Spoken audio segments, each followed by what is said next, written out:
is convened by the Institute of East Asian Studies, Thammasat University, under the theme State and Non-State Actor in Japan-ASEAN Relations and Beyond, to celebrate the 4 decades of relations between Japan and ASEAN, which has been growing impressively. And this conference is also to commemorate the 80th anniversary of the Thammasat University. Today it is a great honor to have President Koji Murata of the Jsa University with us as a keynote speaker.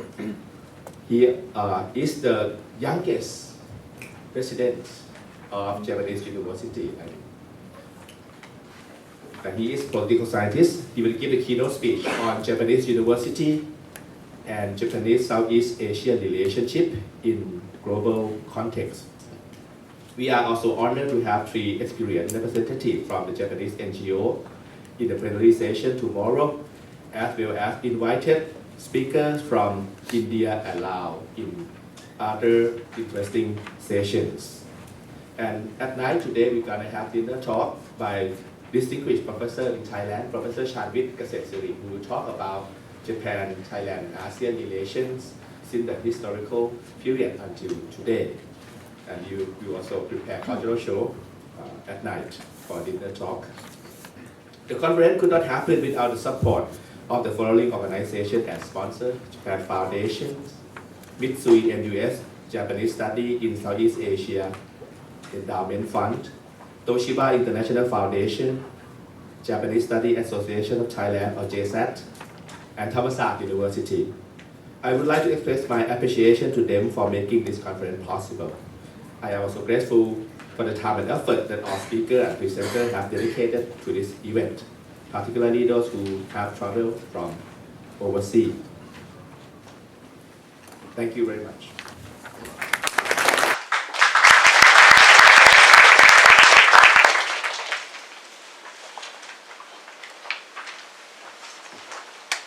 Professor Dr. Samkit Rodpaitun, Rector of Thammasat University, Professor Koji Murata, President of Jsa University, Associate Professor Dr. Sripon Watchawan, President of Japanese Studies Association of Thailand, Assistant Professor Dr. Kitty Prasad Suk, Director of Institute of East Asian Studies, Thammasat University, Professor Kar-Ian Wee Chen Chua, Ateneo de Manila University, Mr. Osamu Izawa, Minister, Embassy of Japan, distinguished guests, ladies and gentlemen. Sawadee krap. 皆様おはようございます。Good morning. It is my great pleasure and honor to deliver a welcome remark at the 4th JSA ASEAN International Conference.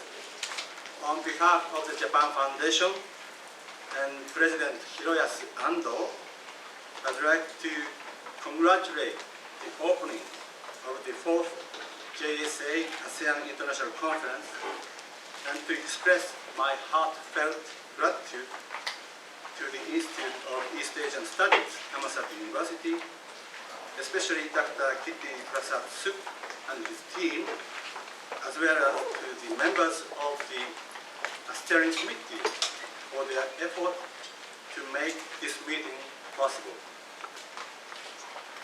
Since its inception in 2005, JSA ASEAN has organized international conferences as a major platform for Japanese studies in this region. These conferences definitely made a great contribution to development of Japanese studies in Southeast Asia. And it is my great pleasure that we can be again a part of your efforts to promote and strengthen the network of Japanese studies in ASEAN countries. In recent years, academic platform of Japanese studies have become more active and play a more important role instance. This year, the Association of Asian Studies, AAS, in the United States, organized a conference in Singapore for the first time in Asia. And in April this year, European Association for Japanese Studies, EAJS, organized its 14th international conference in Ljubljana in Slovenia with more than 900 participants. There is also a tendency in the Northeast countries among China, Korea, Taiwan, trying to establish a new original platform for Japanese studies. Last weekend, in the East Asian Japanese Studies Forum, which was held in Awaji Island in Japan, we actively discussed the possibility of a new platform in the Northeast Asia region. I have no doubt that the successful experiences of the JSA ASEAN have brought a positive impact on such a movement in the Northeast region. The JSA ASEAN is now drawing a lot of attention, not only from Asian countries, but also from global Japanese studies communities. In this respect, we wish for further development and success of JSA ASEAN activities. Now please allow me to introduce you a new project of the Japan Foundation. This year, Japan Foundation started the new project, the Asia Center Project, by the initiative of Prime Minister Abe. The purpose of this Asia Center Project is to fundamentally expand the volume of exchange between Japan and Asia through a wide range of activities. Together with the establishment of this new center, we intend to further vitalize the Japanese studies in order to deepen a better understanding of Japan, as well as to foster mutual understanding with Asian countries as much as possible. In concluding my remarks, I'd like to express my sincere gratitude again to Institute of East Asian Studies, Hanmasat University, and the Steering Committee of JSA ASEAN for your great effort. And I wish that discussion held through this fourth international conference of JSA ASEAN be extremely fruitful and valuable to all of you participants. Thank you very much for your kind attention.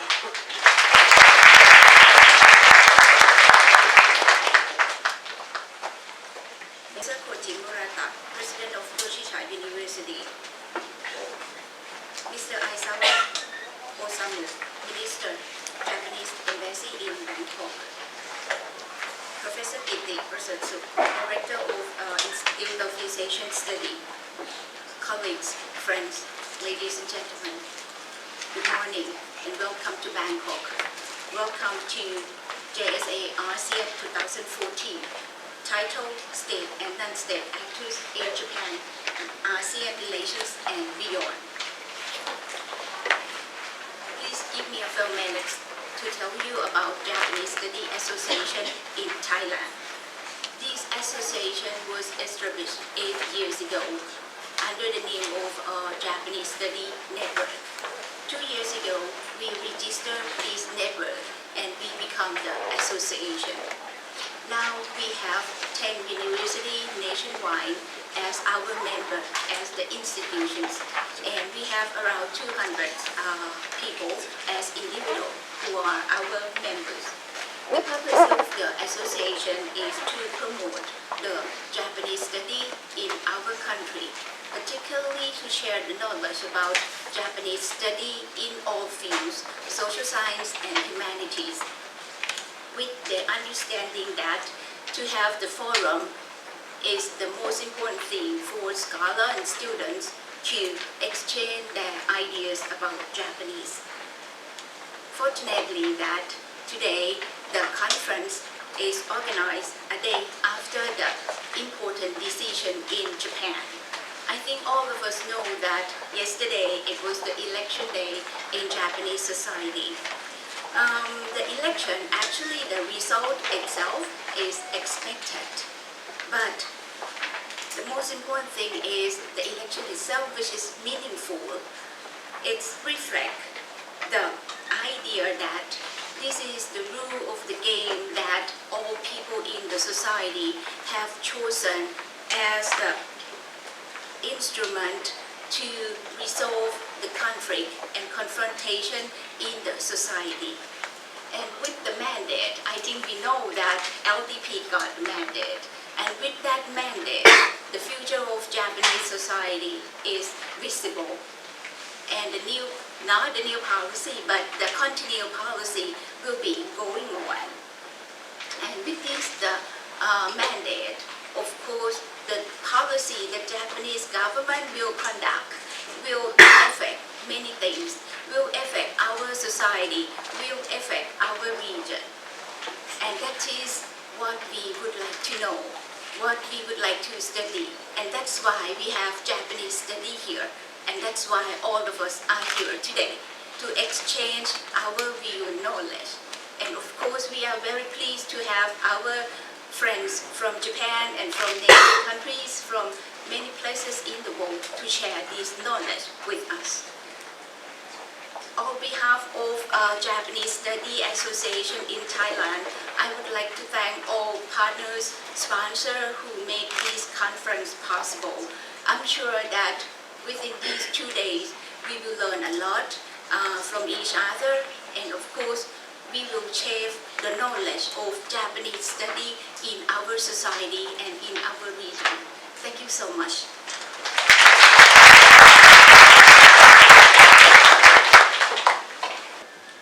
Executive Vice President Eiji Takushi of the Japan Foundation, Professor Koji Murata, President of Jsa University, Mr. Shigeki Kobayashi, Director of the Japan Foundation Service, Mr. Osamu Isawa, Minister from the Embassy of Japan, Professor Siripon Vachawanku, President of Japanese Studies Association of Thailand, or Jsa, Professor Kitti Pasasuk, Director of the Institute of East Asian Studies, Thammasat University, distinguished speakers, participants, ladies and gentlemen, good morning to all of you. I would like to join Vice President Takuchi and Professor Siripon in extending a very warm welcome to all of you to the 4th Jsa ASEAN International Conference, and I am very glad that this event. First of all, I learned from Professor Kitti Pasasuk that Professor Lydia Jose, who will be the preeminent scholar of Japanese studies from the Philippines and one of Jsa ASEAN Committee, has passed away a few months before the conference. I would like to extend my condolence not only for her family and colleagues, but also to her students to whom she was an inspiration. As I am here, I feel I choose perhaps share some thoughts with you on the theme of the conference, state and non-state actors in Japan-ASEAN relations and beyond. I would like to start with the assertion that the Japan-ASEAN relations are sound, dynamic and thriving. Please let me list up some basic facts. Economically, despite Japanese trade, China-ASEAN has declined. The relations between Japan and ASEAN are remarked by the inflow of FDI. From the viewpoint of Japan, the overall Japanese foreign direct investment or FDI into ASEAN has been pushing up in the last 2 years. From the viewpoint of ASEAN, at the end of 2013, Japan's FDI account for 18.7% of total FDI flow to ASEAN. Japan's FDI is more related to the manufacturing sector and play a leading role in building global and regional product networks and supply chains. Automobile industry is a good example. Politically, the relation between Japan and ASEAN are active and increasingly institutionalized. Japan, under the government of Prime Minister Jsa Dv, has increasingly engaged with ASEAN countries. In 2013, Prime Minister Abe visited all 10 ASEAN countries in 1 year. Socio-culturally, as we have seen, Japanese culture, especially popular cultures, have flourished in ASEAN societies. It is needless to say how great has been the influence of Japan popular culture on our way of living. Example, Doraemon and Hello Kitty are everywhere. Ladies and gentlemen, these basic facts show you how important Japan-ASEAN relations are. Here, I am very glad that Thammasat University, by the Institute of East Asian Studies, is hosting this important conference under the theme State and Non-State Actors in Japan, ASEAN Relations and Beyond. I also would like to congratulate the Japanese Studies Association of Southeast Asia, or JSA ASEAN, for organization this biannual conference for the 4th time. I wish you a very fruitful conference. Thank you very much.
story. To those that are not aware of Dr. Lydia, she was one of the pioneers in Japanese studies in the Philippines. And we as students actually constantly remember her. To those that were not familiar with what was shown in the simple presentation that we had, it's basically her works. Her students, some of her students, given that I'm from a generation that is quite young, I think I'm still young. I wasn't able to get from the generations that immediately followed when she began teaching. And of course, there are several memorial sessions, not just in the Philippines, but also wherever she was able to touch the lives of people. So for this, hopefully, my simple presentation was enough. I'd like to call on Professor Jsa's husband, Professor Ricardo Trapalosa, to give a few words.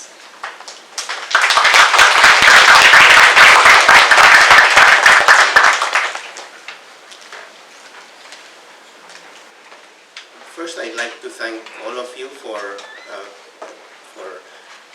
giving time to remember my wife. It has been a long time. We were married for 25 years. For those of you who don't know how it happened, we actually met in Japan for the first time, and we got married in Japan. But we were very active in the same circles. We knew the same people. We had the same friends. We had the same interests. And Lydia was, of course, very active in the Japan Southeast Asian Studies associated this group. We were together when it was first born, and we have been there for all the sessions. We have been together in many of the conferences, and so it has been difficult the last few months without her, but I'm sure she appreciates all of these memorials. She used to tell me a long time ago that no one was indispensable. She kept on telling me that nobody would be missed. She wouldn't particularly be missed, but I kept reminding her that her own role was very, very important and that she would be sorely missed. But she was very humble. Even though we found out that she was sick, she didn't want anybody to know, which is why to most of you, when the news came out, it was very sudden. But we had known it for some years, and we had been struggling with it for a long time. But she didn't want, I think it was in the nature of her character that she didn't want to disturb anybody. So even in her home department in Ateneo, they didn't know how serious it was. And to me, I knew it was quite serious, but we didn't know that she would go that soon. But I think it was a tribute to her organization that when she passed away, she had managed to clear away most of the academic issues. She had passed on the Ateneo Center for Asian Studies to a new leadership. She had managed to transfer most of her responsibilities to other people. Those she did not, she was not able to, of course, I have taken them on to finish and other things. But again, thank you very much for this tribute, for giving time off for her. Many of you have known her for many years, and her friends in Japan and other parts of Southeast Asia and the rest of the world will know just how important her works were, and unfortunately it stops there. But she will still have, there are still a couple of articles that she was working on that I think next year something will still come out, a couple will still come out. And there's something that she didn't finish, but I'll have to finish for her. And so her legacy stays on. And of course, with her students and with her colleagues, we will always remember what she has done, and we'll continue to keep her memory alive. So thank you very much again for this opportunity, and Godspeed.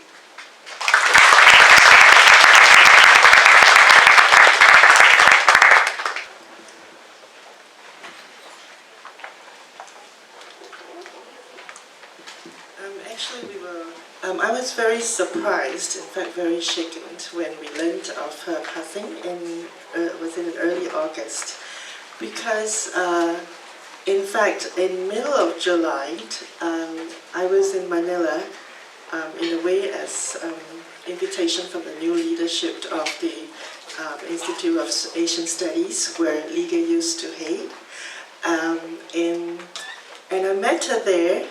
She was in wheelchair. So she had lost one leg due to the sickness, And although she was appearing a bit weaker and on wheelchair, but I see that she's still, very active in her mind. And we were sitting for lunch together next to each other, and I told her, please come to the conference in December in Bangkok.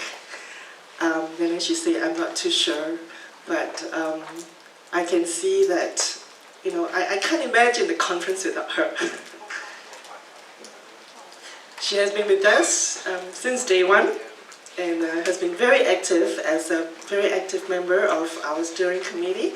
And every time when we have email discussions and all, she's always the one who is very pointed, very focused on issues that we should be discussing. So we always enjoy having her with us and having her to give us directions and guidance in the development of this GSA ASEAN association.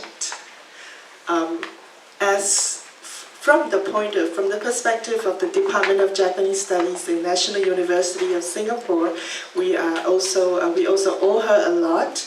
In fact, in April, was it in April or March, she came to our department as a member of a visiting committee.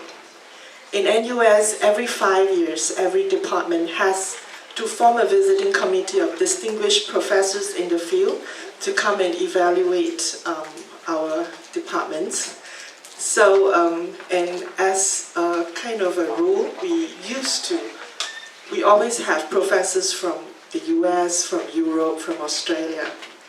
So this year, when we decided that we want to invite Lydia, because we know that she is an outstanding scholar in this field, we were very, very happy that our administration, our rector was able to give us full approval and agreement to our choice of visiting committee. And Lydia, of course, was very much appreciated in the group that also comprised of a professor from Cornell and a professor from the UK, because she knows about development of Japanese studies in Southeast Asia, and she knows very well the particular situations and circumstances and historical background that we are in. So we really appreciate her contribution. Despite her sickness, we actually didn't realize that she was so sick. We only know that she has a little bit of difficulty in walking too much. So that's how much she normalizes her life to us. And as a friend, my husband and I and Rico and Lydia have several occasions having dinners together when we're in Manila or in Singapore, and we always envy them. I think they are really a pair of model marriage couple that all of us should inspire to be. And we thank Lydia and Rico very much for their friendship, for their care, and for all those personal life and also academic achievements that they have inspired us with. So with this, I would like to say on behalf of all of us, we miss you, Lydia. Thank you for everything.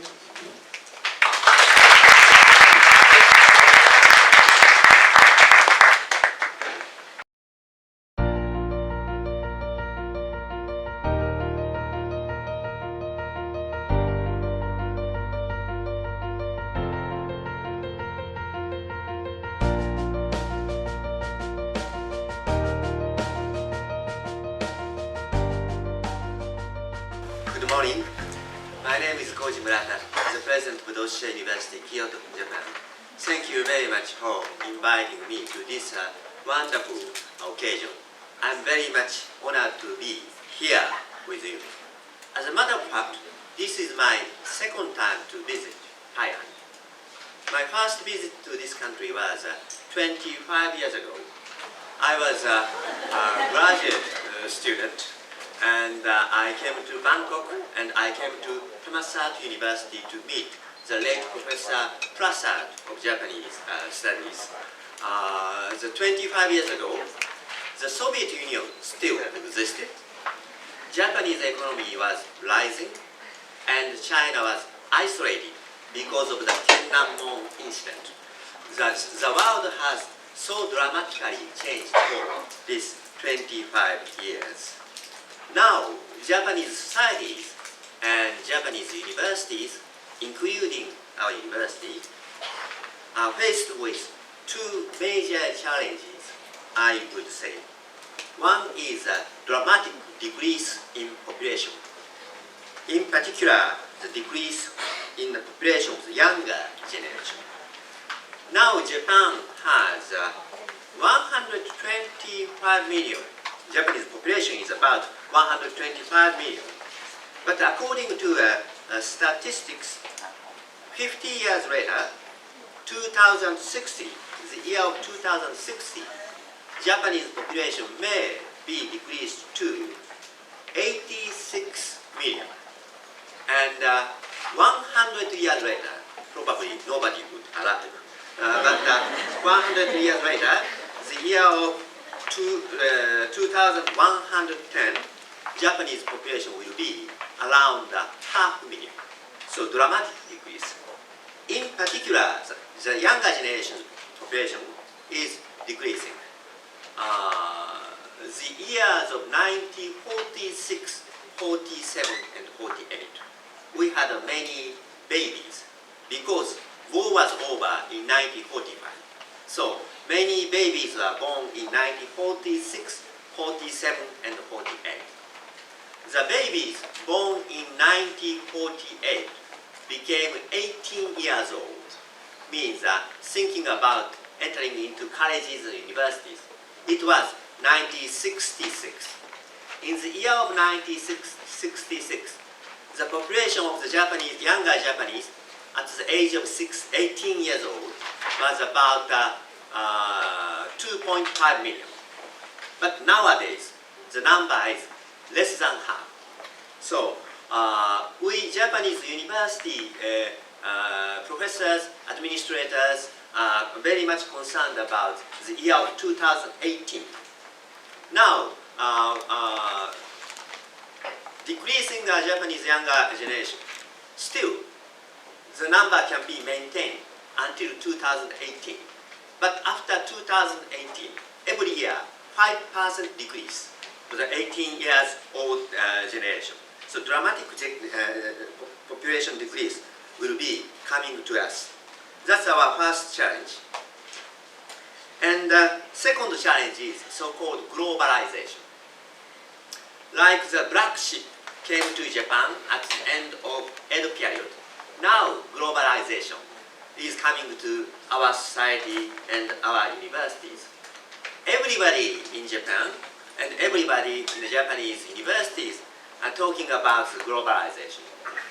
Although everybody talks about the globalization, we are not yet certain about what it means. And the definition is not clear enough. We do not have a clear consensus about what globalization really means. Even in the Japanese government's documents, they say promotion of the globalization, but at the same time, they also talk about internationalization. So even at the governmental level, distinction between globalization and internationalization are not so clear. But of course, I'm sure many of you, your backgrounds may be in political science or international relations and so on. So you may be very much familiar with these kinds of arguments. So globalization and internationalization are certainly quite different, right? Internationalization may imply the relationship between nation and nation, or states and states. Even bilateral or trilateral relationship can be called to be the internationalization. But globalization is beyond the phenomena, beyond the national borders, beyond the control of country or states. And not just a bilateral or trilateral relationship. So globalization and internationalization are quite different. But still, many Japanese are confused with these two concepts. But anyhow, globalization is certainly coming to our society and our universities. Speaking of globalization, of course, there are so many different trends simultaneously ongoing under the name of the globalization. I would pick up two major trends of globalization. One is a horizontal level of globalization, I would say. More and more diversified values or lifestyles are accepted and admitted, and minorities can make a big voice. They can exercise a kind of a veto. So minorities are getting more and more viable, and different values and different lifestyles are accepted, welcomed. That is a kind of a horizontal globalization. On the other hand, vertical globalization is also proceeding. I'm sorry, in terms of horizontal globalization, one example is, even in the Japanese universities, more and more international students are coming. Not only students from the United States, Canada, and these countries, many different students from different countries, different ethnic backgrounds, different religious backgrounds, even different sexual or gender backgrounds, like the LGBT, lesbian, gay, bisexual, and transgender. According to the latest American national national survey, about 3.6% of American adults belong to LGBT, more than 9 million people. So not only ethnic, religious, but also gender level diversities are getting more and more diversified. That's one trend. And another trend, which I already mentioned, for vertical globalization.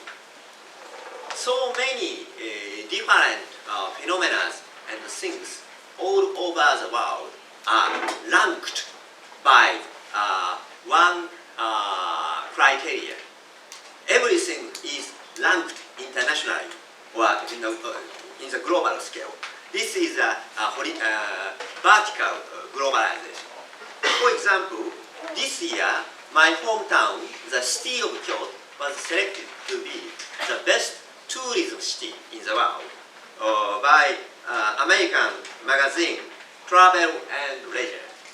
Kyoto is the #1 international travel city this year, and previously, last year, this here, Bangkok was selected to be the #1 city in terms of international tourism.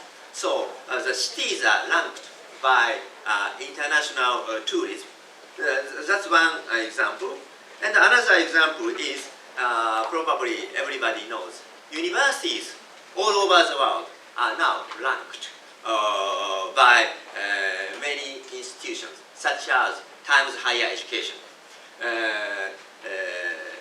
Now, according to the Times Higher Education, among top 100 universities in the world, only 2 Japanese universities are included.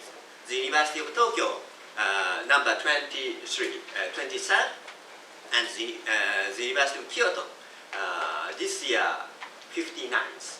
Only 2 Japanese universities are included. So the universities are globally ranked.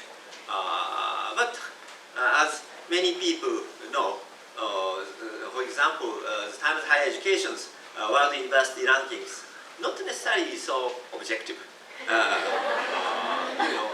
Natural science is biased. California Technology Institute is the #1. Major top universities are based on natural sciences researches. And another bias is English-speaking countries bias. Top 20, except for one Swiss university, all of them are American or British universities. And Japanese universities, as I said, only 2 Japanese universities are included. But even French, only 2 French universities are included among the top 100. And only 6 German universities are included in top 100. Only 2 Swedish universities. So if you look at the number of the Nobel Prizes, quite different views appear. So criteria may be not so objective, but everything can be ranked and judged like now. Even happiness, the feeling of happiness is ranked all over the world. Surprisingly enough, let me introduce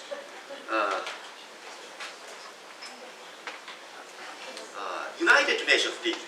United Nations World Happiness Report. According to the United Nations World Happiness Record, the happiest country in the world is Denmark.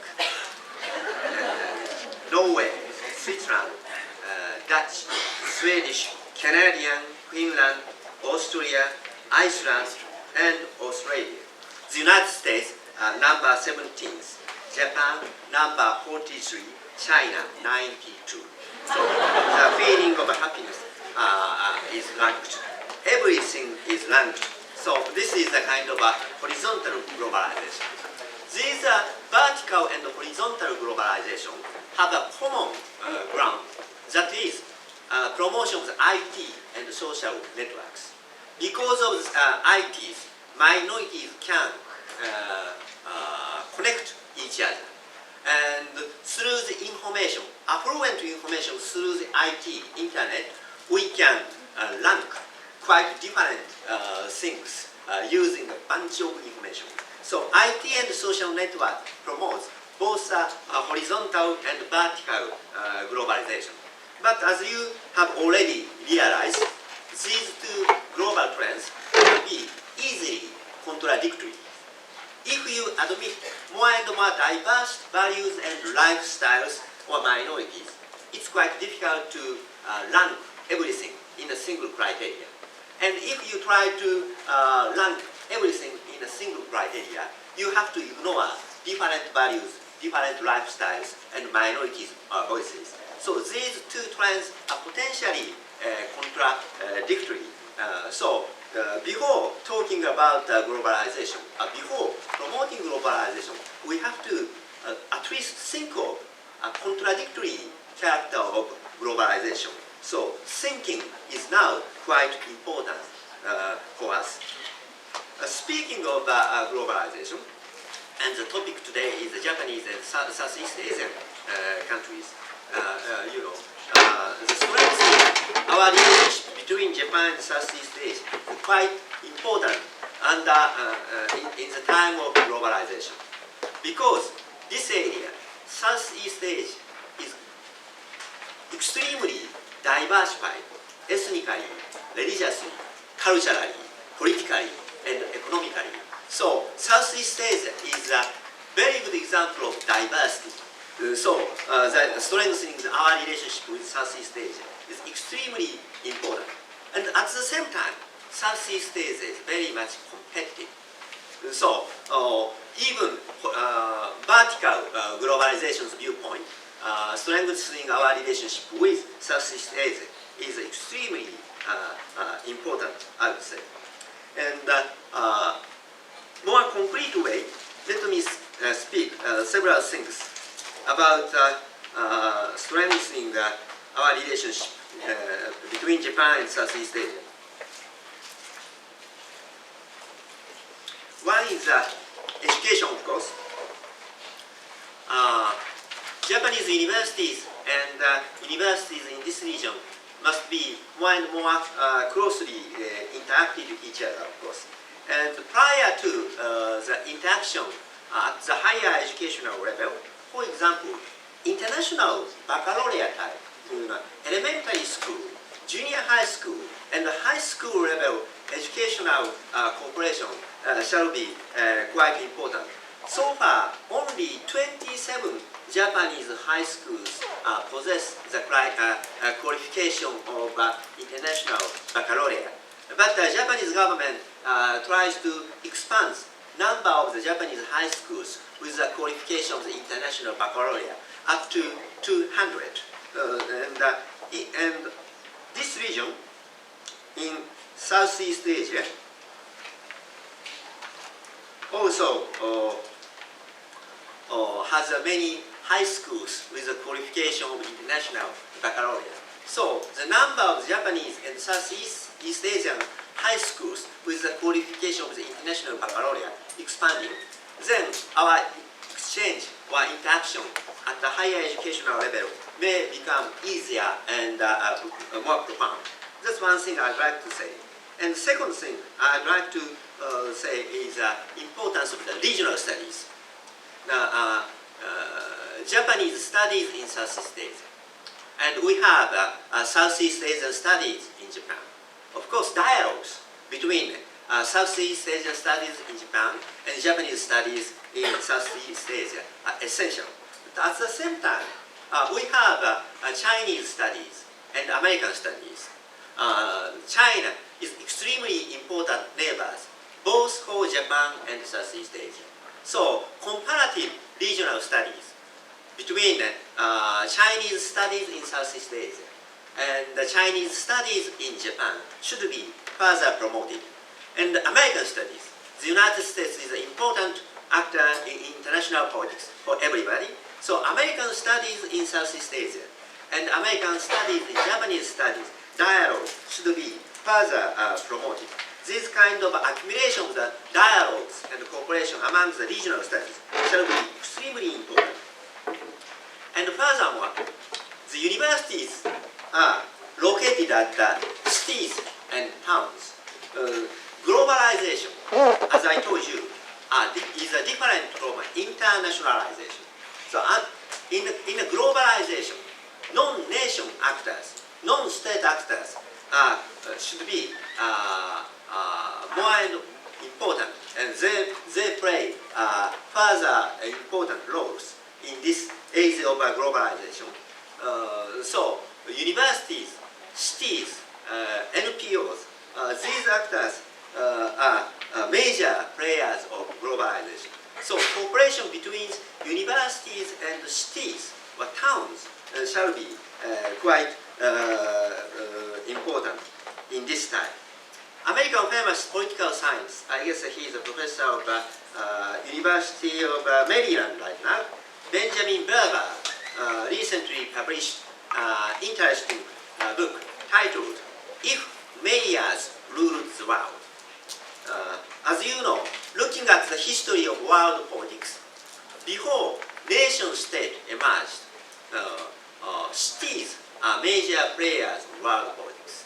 Cities are created before the nation-state. Now, under the globalization, national borders are getting kind of eroded. So, non-state actors such as cities are now more active players of world politics. And cities, about I guess 60% of the world population are living urban areas, major cities. And the cities are vehicles of promoting culture and other creative activities. So cooperation between major universities and major cities shall be extremely important in the age of globalization. In order to promote mutual cooperation between Japan and Southeast Asia, in particular Japanese universities and Southeast Asian universities, we have a lot of potentials, because still number of the students, exchange students between Japan and Southeast Asia are still limited. Let me give you some number. For example, right now, undergraduate level, less than 6,000 international students Japan has. Less than 6,000 international students, undergraduate level. From Southeast Asia, 377 from Myanmar, and 800 from Thailand, and 1,300 from Malaysia, 148 from Singapore, 562 from Indonesia, 216 from the Philippines, and 2,300 from Vietnam, and 81 from Cambodia. and 45 from Laos, and only 10 from Brunei. So numbers should be increased further. And opposite, even the graduate level, numbers of international students from Southeast Asia to Japan is still limited. And also, the number of Japanese students studying in Southeast Asian countries are limited. So we can increase these numbers more and more. It's quite possible. As I told you at the beginning of my remarks, for these 25 years, the world has dramatically changed, and the world may further dramatically changing. In the year 1989, when I came to this country first time, you know, the famous Hollywood movie titled Back to the Future Part 2 was released, directed by Robert Zemeckis. Michael J. Fox was the main character. You know that story, using a time machine, going back to the past or going to the future. And the Back to the Future Part 2, major characters are going to the future using time machines. Future of the 30 years from 1985. It means 2015, next year. So if you look at the movie Back to the Future Part 2, you can easily understand how Hollywood imagines the world of 2015. I enjoyed Back to the Future Part 2 again. Surprisingly fast, automobiles fly in the sky, which will not happen next year. Right? But in this movie, about a 2 hours movie, nobody in this movie, characters, uses cell phones. Nobody uses cell phones. So nobody can imagine the dramatic development of internet and cell phones, these kind of intercommunication tools. So in terms of flying automobiles, our imagination is beyond the reality of development technology. But in terms of cell phones, these kind of things, the real development of technology is far beyond my imagination. And in this movie, the main character, played by Michael J. Fox, got fired by his boss. His boss was Japanese, named Ito Fujitsu, quite a weird name. President Ito Fujitsu fired Michael J. Fox. You are terminated. But if Hollywood should make a similar kind of movie today, maybe the main character's boss is not Japanese, but Chinese. So Hollywood misunderstandingly projected the image of the Japanese economy of 1989 to 2015. So it is really difficult to predict future more than 10 years. We have to be modest and humble about understanding of our capability of imagination and predictability. But having said so, American economist named Jsa Dv. I do not know her in person though. She is a professor of Duke University. According to Professor Davidson, American children entering into elementary school in the year of 2011, when they graduate from a college, 65% of them will get a job which does not exist right now. So the world, it is, on the one hand, it is quite difficult to imagine or predict a long future. Our capability is so limited. We have to be humble. At the same time, the future of the world may further dramatically changing. That's why the roles and or significance of higher education, the role of higher education in Japan and Southeast Asia are quite important. We have to play a much more valuable and important role in the age of globalization. Thank you very much for your listening. let me finish here.